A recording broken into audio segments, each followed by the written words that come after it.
Hey folks, and welcome back to Glenn and Adrian's Rock Talk. That's Adrian. And that's Glenn.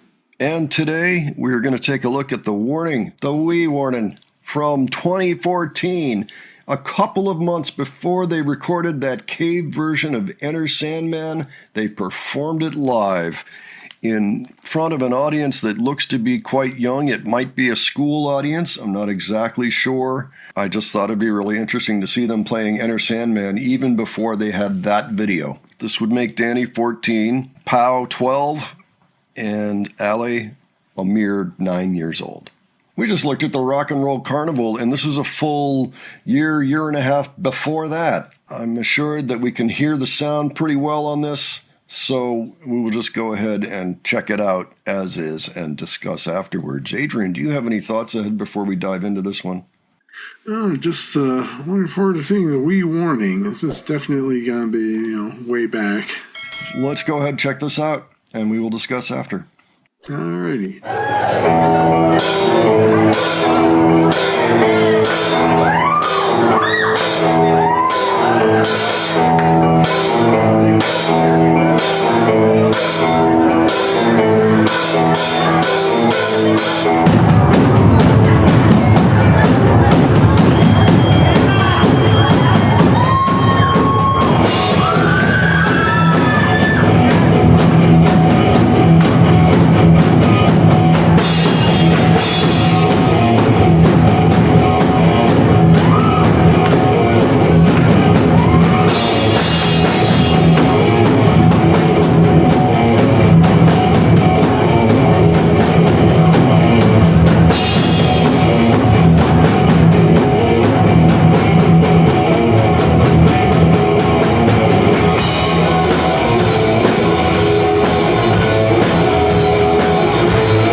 nuts. For your dining pleasure.